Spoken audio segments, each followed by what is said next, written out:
Primeiro agradecer aí o convite da biblioteca, agradecer também ao Marcolino, que me ajudou a fazer essa pesquisa, né? Agradecer a todo mundo que veio.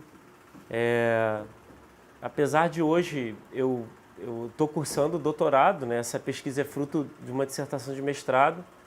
Eu não me sinto, apesar de estar na academia, eu não me sinto acadêmico, porque eu estou falando isso porque eu conheci o anarquismo enquanto militante, né?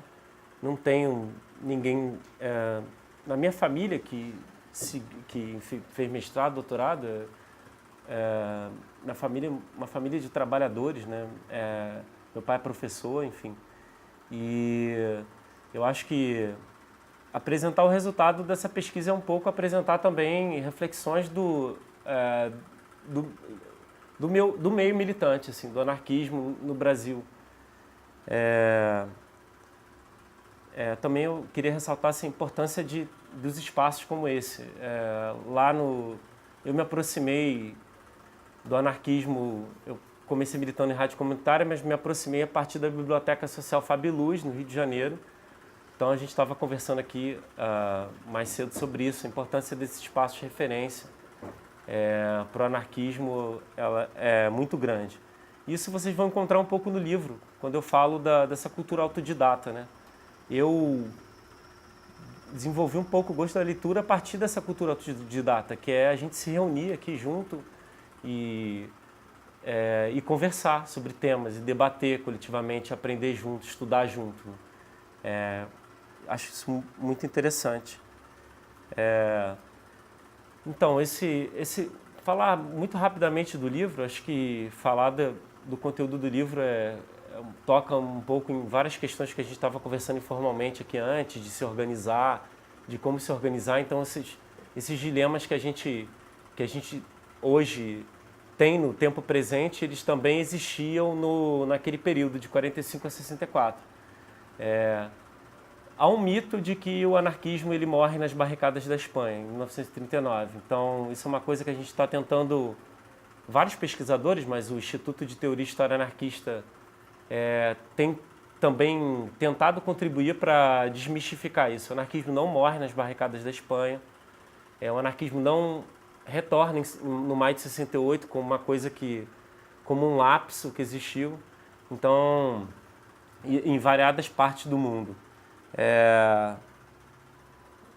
Primeiro falar que a gente tem uma outra memória, a memória às vezes constrange a nossa informação histórica, né?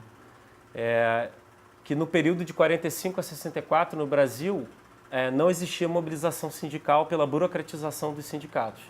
Isso também é uma meia-verdade, porque apesar dos sindicatos estarem burocratizados pelo Getúlio, né, aquela coisa do Estado Novo, existiram diversas mobilizações. Em 53, por exemplo, vai ter uma manifestação de 300 mil pessoas, a passeata, aqui em São Paulo, né, no Rio também, em outras cidades.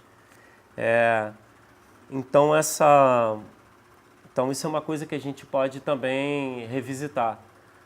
Uma outra questão que me instigou a pesquisar foi que quando eu perguntava para os mais velhos sobre esse período, ou para outras pessoas, eu tentava achar nos livros esse período da história do anarquismo, a resposta que eu tinha é que o anarquismo teve seu período glorioso ali na Primeira República, e que com a repressão do Estado Novo a coisa se desarticula, burocratização dos sindicatos, e que de 45 a 64 os anarquistas se restringiram a ações culturais, né?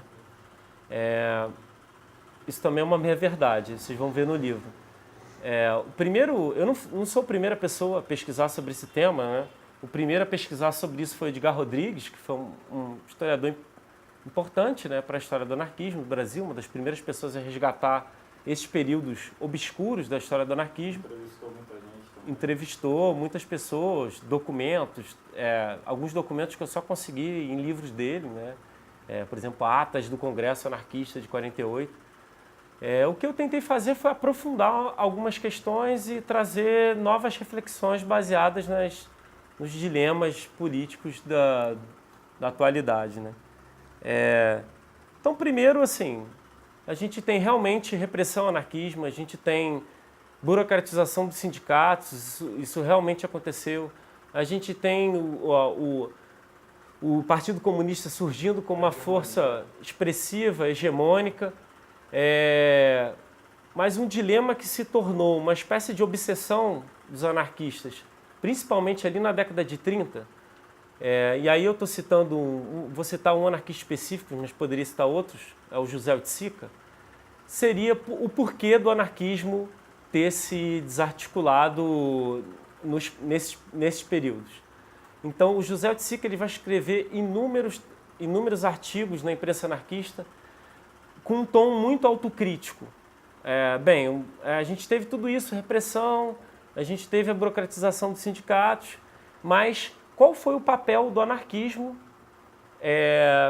Quais foram as falhas que os anarquistas cometeram para que isso também tivesse acontecido? Então, uma delas que o José Oiticica vai apontar é o que ele está chamando de organizacionismo anarquista.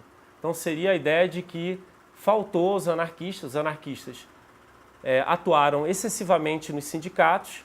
Quando a crise atingiu os sindicatos, essa crise automaticamente se transferiu para o anarquismo, porque o sindicato em refluxo, o anarquismo também entrou em refluxo. O que o José Oiticica vai defender, e que não é uma defesa inédita, porque isso em variadas partes do mundo também ocorre, é que faltaram aos anarquistas uma organização política anarquista. Então, depois da ditadura do Estado Novo, com o fim da ditadura do Estado Novo, fim da Segunda Grande Guerra Mundial, a gente tem um início de redemocratização do Brasil, muito restrita, diga-se de passagem. Os anarquistas vão se reorganizar e já no início, já ali em 45, 46, defender a formação de uma federação anarquista brasileira. Então, eles vão se dedicar, de 45 a 64, numa série de congressos que são feitos para tentar fundar essa Federação Anarquista Brasileira. Claro que tiveram muitas dificuldades, mas 48 é o congresso mais importante, então vão fundar uma organização no Rio de Janeiro, chamada União Anarquista do Rio de Janeiro, e outra em São Paulo, União Anarquista de São Paulo. No Rio Grande do Sul tem também um grupo chamado os Ácratas, um grupo anarquista. Qual seria a ideia? Se faltou no início do século, se os anarquistas tiveram muita presença nos sindicatos, no início das 3 primeiras décadas do século XX, faltou uma organização política. O dilema de 45 a 64 era o inverso, ou seja, se conseguiu fundar as organizações anarquistas, pois faltava uma presença mais sólida nos sindicatos. Uma outra questão é a defesa do sindicalismo revolucionário. Eu já me formei há algum tempo no ensino médio, mas os materiais didáticos que eu li naquele período usam o termo anarcossindicalismo para falar dos sindicatos influenciados pelos anarquistas. Na verdade, a estratégia, esse é um termo que ele foi um pouco revisado pela historiografia. A estratégia utilizada pelos anarquistas era do sindicalismo revolucionário.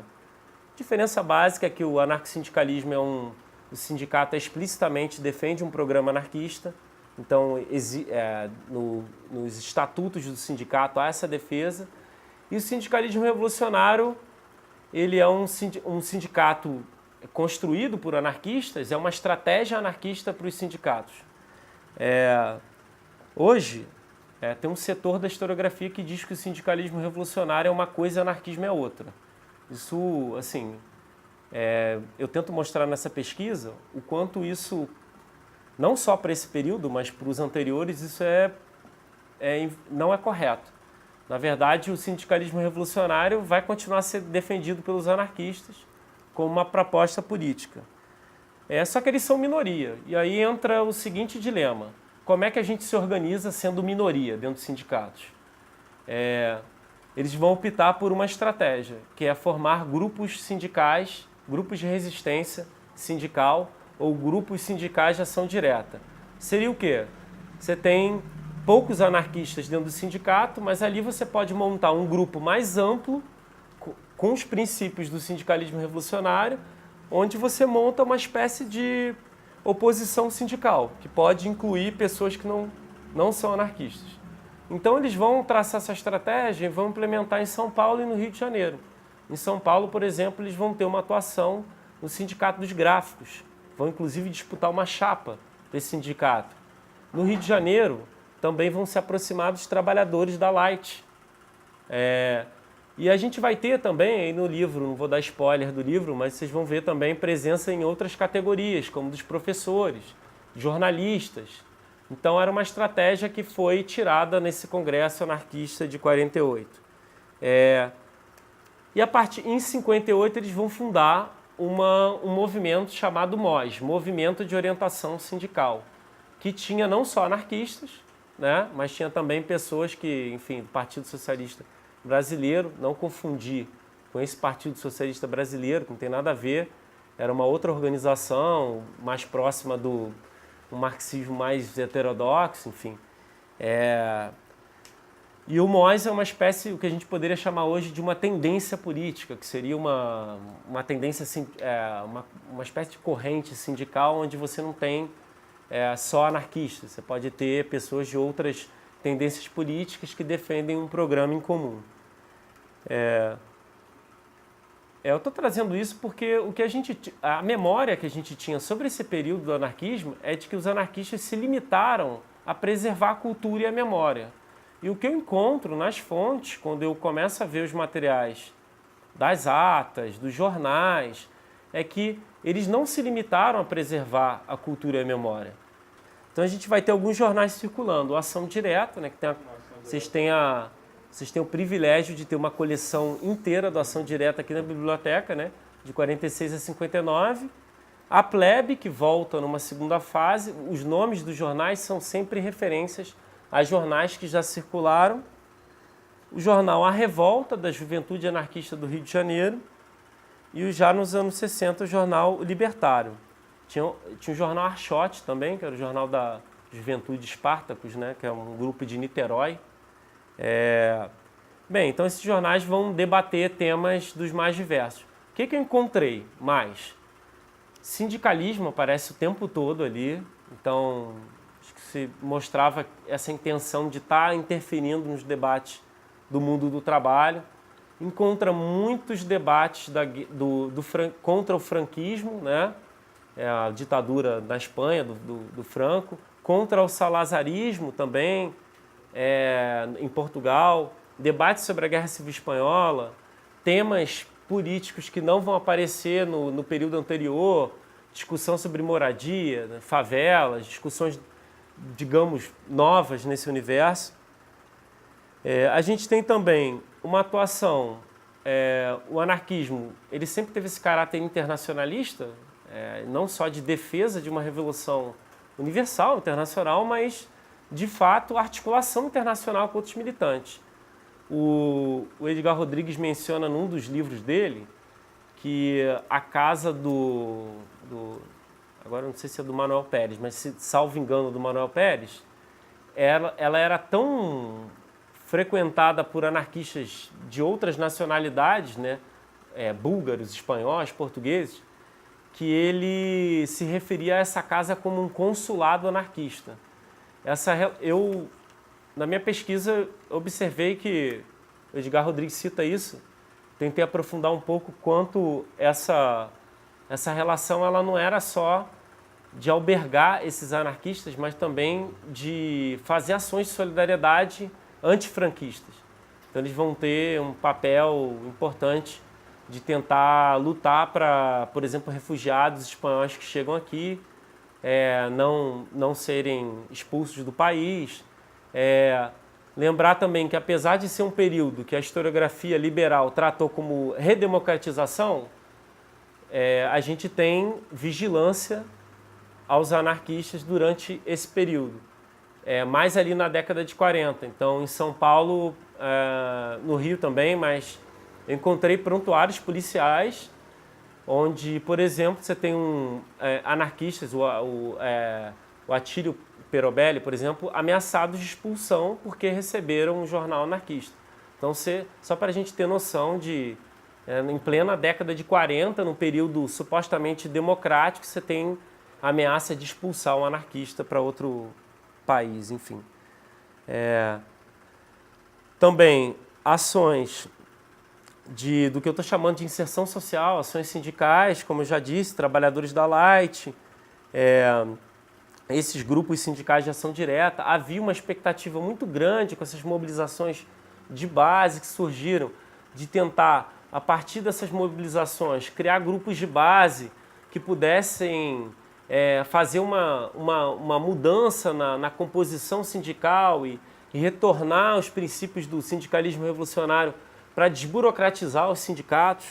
Então, isso também eles vão encontrar muitas dificuldades. Então, a partir de 59, os anarquistas passam a dar menos peso nessa atuação sindical e vão reforçar as trincheiras culturais que já eram feitas desde o final da década de 40.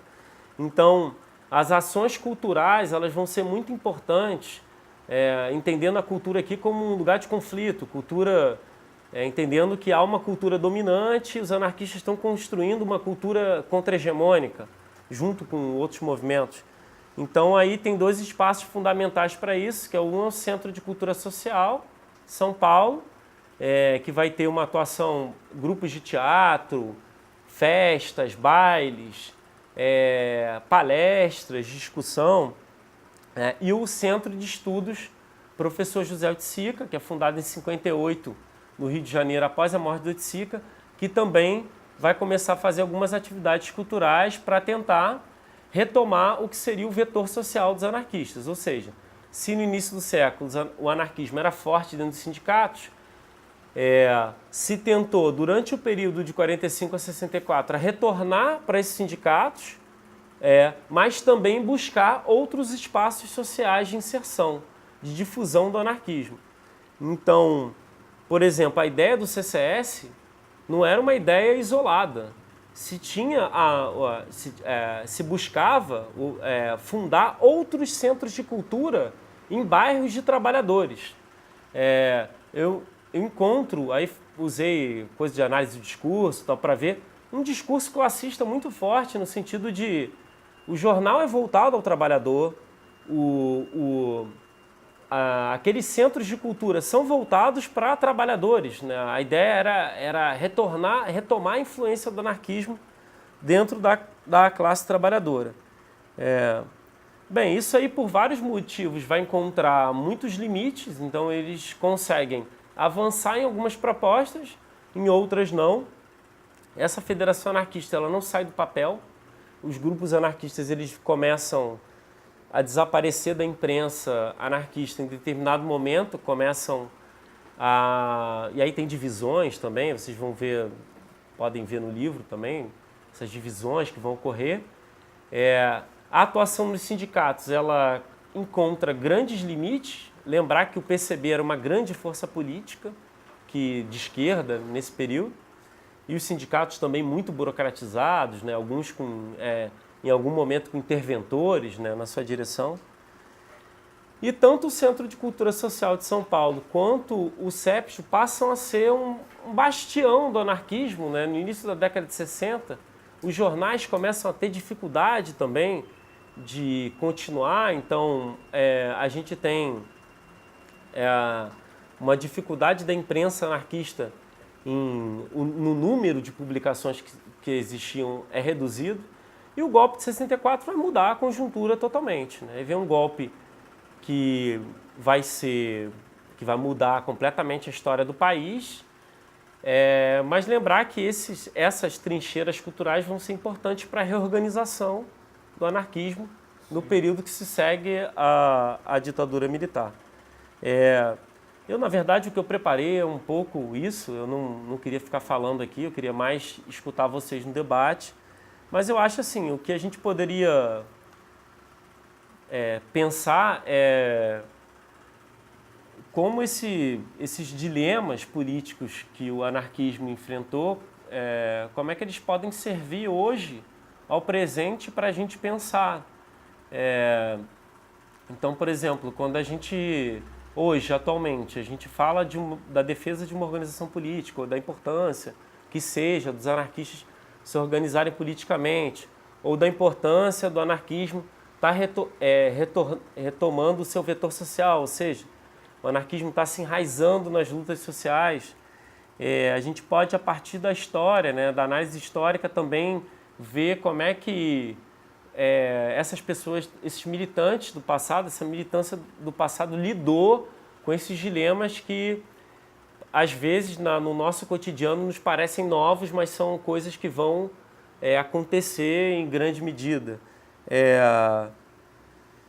Bem, então eu terminaria desse modo, trazendo essa provocação. Como é que hoje a gente, bem, antes de começar o debate, na verdade o debate já tinha começado muito antes, né? A gente conversando sobre os nossos anseios, os nossos dilemas, nossas angústias, e que eu acho que analisar o passado, para além da criação de mitologias políticas, né? Porque a história é crítica da tradição, mas a história ela nos ajuda a pensar a nossa realidade do tempo presente, pensar criticamente também, sem também tendo cuidado, porque olhar para o passado é mais fácil você criticar aqueles que passaram por determinadas situações, afinal você não viveu aquele período.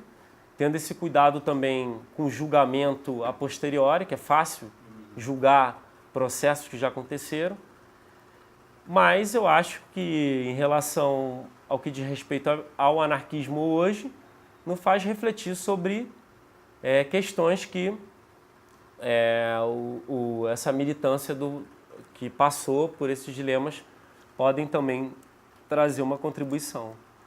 Então, eu queria terminar falando isso e, mais uma vez, agradecer aí o convite, né? Eu acho que São Paulo e essa região em específico tem uma importância para o anarquismo histórica.